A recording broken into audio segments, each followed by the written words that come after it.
of episodes that I'll be doing, because I'm recording this before I go see Sam Morril, and then these 2 episodes will be coming out. I'm going to schedule them 2 weeks in advance, and then in a week's time you'll see me talk about going to the Sam Morril show at the Tree Olympia up in Dublin. So, but like I said, in this episode I'll be talking about another video game that I've been playing recently, and that is Space Marine 2. Hello, welcome back to Al Talks. This podcast I started 3 years ago to chronicle me starting stand-up. This podcast is a weekly podcast. It comes out once a week, and this is just a small little introduction video into the podcast. So down below in the description of each episode, you can go to my Linktree and find links to everything connected to me. This podcast is available on YouTube, which you're watching it on right now, and also on Spotify.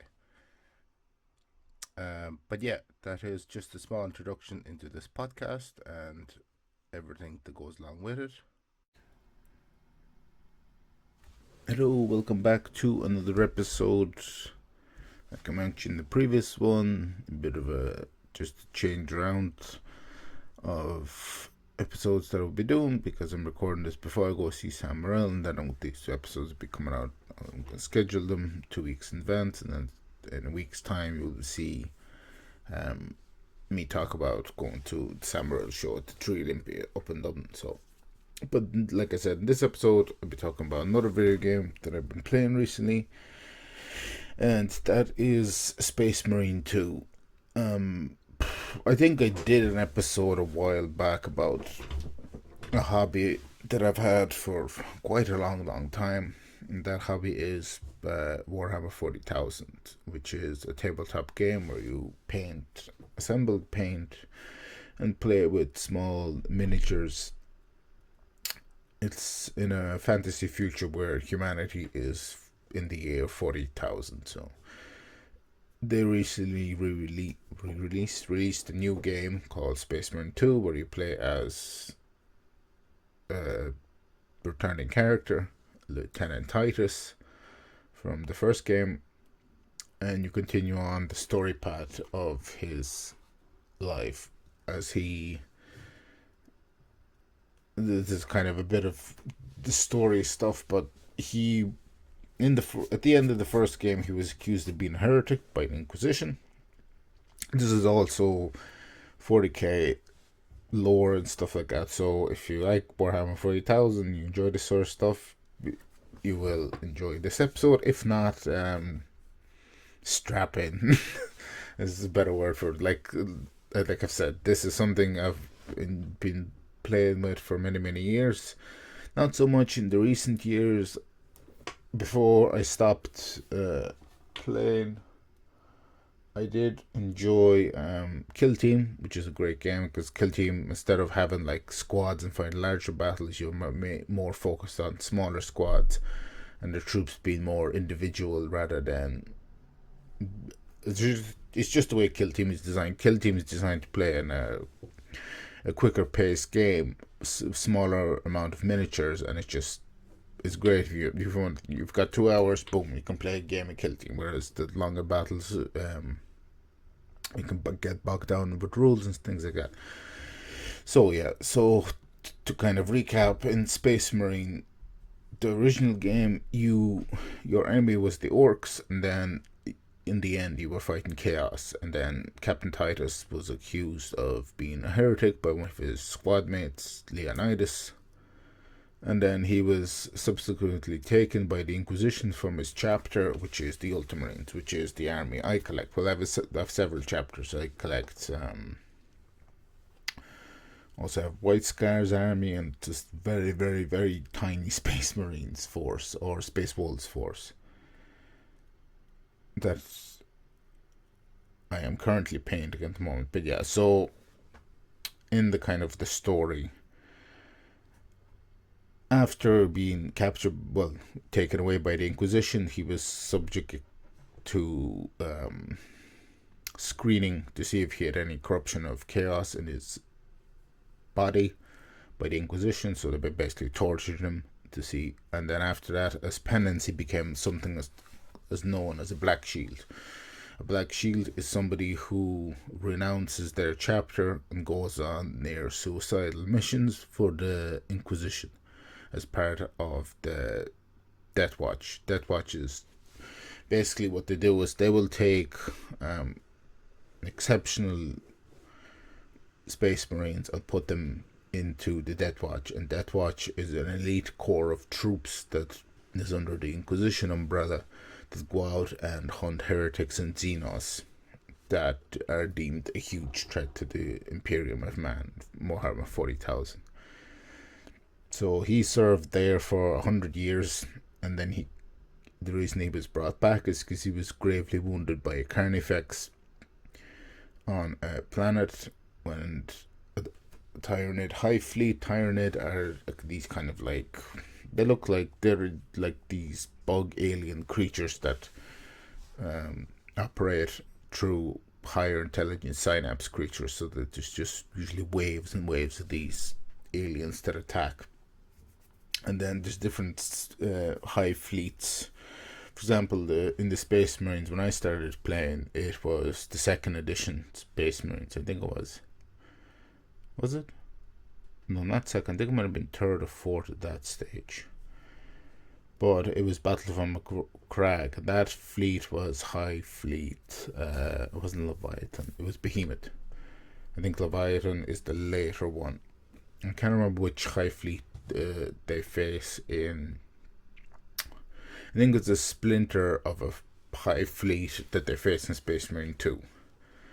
But so, to go back to the lore, so Titus was gravely wounded by a carnifex, and he was transformed into Primaris Space Marine, which are the newer generation of Space Marines. Space Marines go through different generations where they get better improvements. Like, you know, before the Heresy, there's 20 Space Marine chapters, and then during the Horus Heresy, Horus convinced his chapter and 7 others to go against the Imperial Man. So they had a huge civil war spanning the entire galaxy. So the two sides, there's the first founding, which stayed loyal to the Emperor, and then the other 8 that Horus corrupted through chaos, and they formed the Heretic Astartes. And then, so you're probably thinking, you said 20, 8 and 8 is only 6, is 2, 18. There's 18 altogether, 9 I think were corrupted, and there's not 8, yes, 18. And 2 chapters went missing. Nobody knows the records of them and stuff like that. So these Chaos Space Marines show up during the battles with the Tyranids, and as you progress through the story, you find out why, and it kind of leads back to the first game where Titus uncovered a chaos plot for where the Chaos Space Marines were using a demon or a chaos artifact to gain power. So that's kind of where, like I said, this game is the direct sequel to the first one. So in this now, because you're using, whereas in the first game you were using kind of Firstborn Marines, a tactical armor, I think Mark 10, whereas this is the newer Primaris tactical armor, which is better. The Primaris Marines are much bigger than the other Space Marines. They're faster, stronger, they're able to withstand more damage. They have a greater arsenal of weapons as well, which is represented in the game, which is really fun to use. You know, there's so many different versions of bolters, and then there's bigger bolter variants, because like I said, the Primaris are bigger and stronger than the normal Space Marines. And it's quite, like, in terms of the game, it's interesting. I completed it there not too long ago, and what was interesting about the game was it's just to be using the Primaris Space Marines and their power armor, stuff like that, which was really cool. And what was I going to say? Yeah, so that's the game itself was interesting. Was very difficult. Because in the first one there wasn't like, while orcs would operate in hordes, you didn't really feel overwhelmed. Whereas in this game, you really strategically think about how you go about completing each story mission, because there's quite a lot. Like, in certain missions, resources would be scarce, like grenades, ammunition, health packs, and stuff like that. So you really had to think about how to go about it. And then to complement, they introduced multiplayer in this, and then side missions, which are called operations, that you can play with your friends. You could also co-op the main campaign, but I didn't do that. I just played on my own with, bots. And I've played with the operation stuff with bots, but it's very the side mission campaigns are called, because there's certain points in the main storyline where other squads will go off and complete missions, which are key to completing your main mission goal. And you can go off and do those missions as operations, like I said, on your own with bots, like AI bots that are in the game, or you can play with other people online. So I think there's 6 of those missions, 6 or 7, 6 or 8, I can't really remember, of those missions, because the reason I can't remember is because I haven't really played a lot of them. Like I said, I'm just still stuck on the first mission, and I can't get through it because it's quite difficult. There's like 4 different reactors that you have to kind of switch back and defend, and they get swarmed very easily, and it's somewhat difficult. So there's that, I suppose. But overall, it's a good game. But like I said, you have to think about strategy an awful lot more, and it's somewhat difficult at times, which can be a problem sometimes. But other than that, I suppose that is kind of the overall. It was just interesting to see, because Warhammer 40,000, it's leading it, because towards the end it was the year it was going for one. In lore wise, it's gone up to year 42,000. That's where it's reached. Like, what happened was Abaddon launched a great crusade against Cadia, which is the Imperial Guard's home planet. Imperial Guard are human troopers that are part of the Imperium, and the Chaos Assault was so great that it actually split the planet in two and destroyed it. So Cadia no longer stands, and the technology that was keeping the warp gates closed, and Chaos Space Marines live in the warp, and also demons live there. So that, like I said, planet split in two, the gates collapsed and caused a great rift that split the galaxy in two. So you have Space Marine chapters now stranded on the other sides of the galaxy because you can't really warp travel. Because Space Marine spaceships use the warp to travel through space to get to places quickly. It's kind of like Hyper in Star Wars, where you have you go into hyperspace, travel to places very quickly. So you can't do that. And then like I said, the Ultramarines are Titus is an Ultramarine that goes back to his chapter after serving 100 years as a Black Shield in the Death Watch, and he becomes a Primaris Marine, which is the new generation of Space Marines that were created by, I think it's the Mechanicus Magos. I can't remember. Mechanicus Call, who's in charge of the Adeptus Mechanicus, which is the Adeptus Mechanicus serve the machine god. So all the technology the Space Marines possess comes from the Adeptus Mechanicus. And they are forever improving on the technologies and finding old. Well, they're not really improving. What they usually do is they find standard template constructs, STSs, on different planets. A Death Watch would actually, their job would sometimes be to go into these space hulls and look for old schematics that they can construct. So a lot of the new Primaris weapons are old technologies that they found from in terms of lore, it's basically lets GW create new stuff, and that's how it fits in with the lore. They were like, oh, look, it's not new stuff because we already found it from before. That's how they can make their big money. But yeah.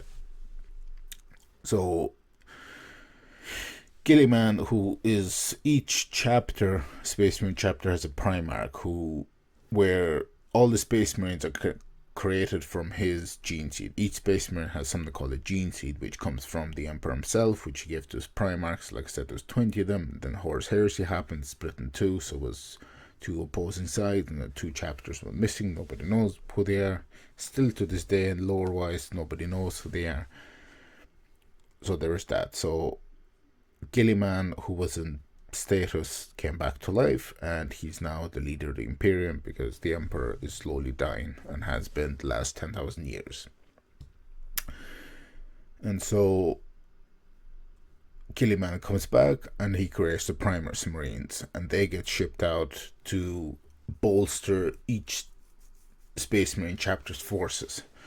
So now you have the stronger, better Primaris Marines fighting alongside the original Space Marines in Tacticus 10 armor, I believe, from what I remember. But yeah, so like when I started playing the game, there was no Primaris Marines. Everyone was wearing Tacticus 10 armor, and that was kind of the new generation. But now they've been bolstered. I've over, because there was a Warhammer magazine. There's a new one released now, but the one before that, Imperium, that contained a bunch of new Primaris Space Marines, and that's what I have. Like I said, there's a certain point in Space Marine 2 game where you have to find the squad that holds the company banner. It's a sacred item to each Space Marine chapter and company, because there's like 10 companies in a Space Marine chapter. Each chapter has a captain, and they all answer to somebody called a chapter master, and he's in charge for the entire chapter, unless that Space Marine chapter has their Primarch. In this case, Gilliman comes back, and he's in charge of the overall Space Marine chapter, but his second in command would be Marnius Calgar, who also recently underwent the Primaris operation. He's become Primaris Space Marine as well. Basically, in order for GW to make money, they've made all the old characters become Primaris Space Marines. So like in my White Scars chapter that I have of course Zero Khan, who is the overall he's not the overall chapter master, but he is the leader. He's the captain of the third company, but he has become a Primaris Marine now, so he's underwent the procedures and become a Primaris Marine. So all the newer Space Marine stuff is all Primaris stuff, because that's where the Imperium is headed.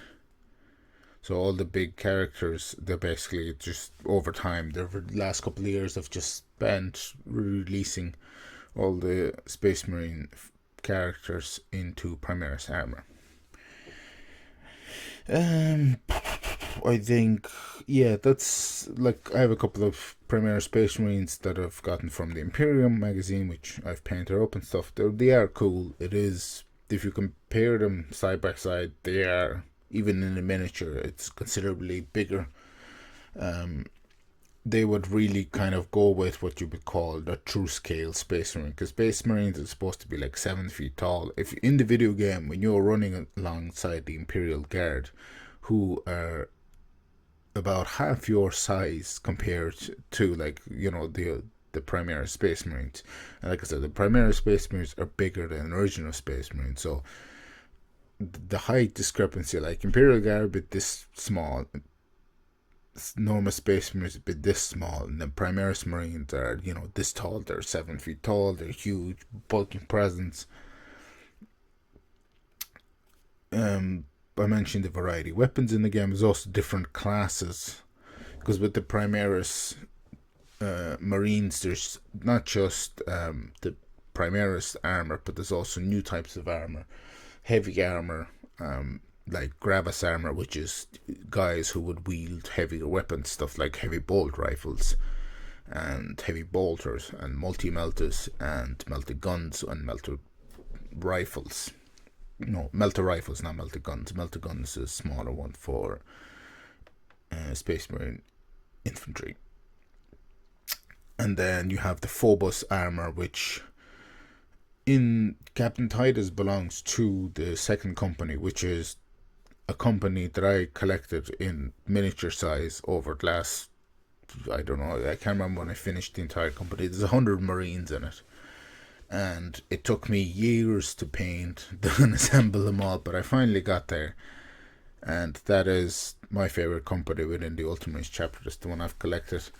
But Captain Akron is in charge of that. He used to be Captain Cercarius, but he has been relieved of his duty because he went missing in the warp, delivering new Primus Marines to the Ultramarines chapter. And then when he came out of the warp, but in his absence, Captain Akron has taken over.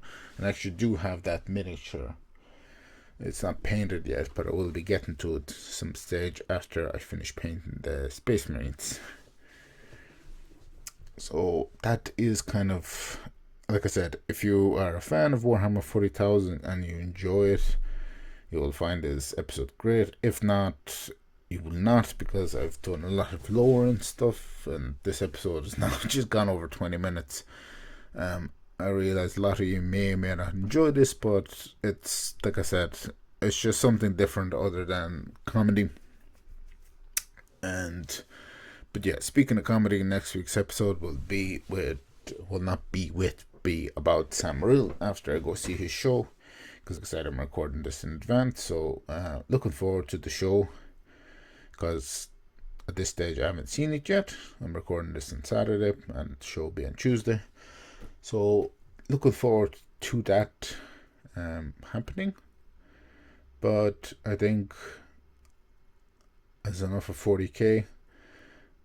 Some people will rejoice, some people will not. But like the Warhammer 40,000 universe is massive. It's been around for, I think it was in the late 80s that Games Workshop was conceived. I think, well, back then I think they called it Citadel. It's Games Workshop. Now it's gone, another name changes, it's become Warhammer. That's what all the stores are called. There's a lot of them. Games Workshop stock is actually quite pricey as well. It's about 10,000 euros for like one share. I don't know how many shares are actually available. That's probably why the price is so high. But Warhammer 40,000 got really, really popular during the COVID lockdowns when people, couldn't do anything. So a lot of people started getting into miniatures. I just wish I had more miniatures than I did going into COVID, because I had ordered just around Christmas time some stuff, but then the whole world shut down in March, and then it took quite a long time for me to receive my miniatures, because obviously the shipping, that wasn't a priority. But yeah, so I hope you enjoyed this episode. I hope you enjoyed my review of Space Marine 2. Just to kind of iterate back to it, overall, very good game, difficult, but I do find nowadays that a lot of video games are becoming quite difficult, and it's just more challenging to play them. You have to think more strategically, I suppose, but I suppose that's in the fun of the game itself, the challenge. So that's that. So next episode is me talking about going to see Sam Rill at Tree Olympia. I'm very excited about that. I listened to his podcast with Mark Normand, and I enjoy his comedy, and his special was great. So that is that. So I'm gonna end this episode. I hope you did enjoy this. If you enjoyed Warhammer 40,000, if you didn't, give it a listen. You might get into it. At the very least, you might get into playing the game. And that is that. So as per usual, thanks for watching, thanks for listening, and all the links down below to everything, and I'll see you next episode. Bye bye.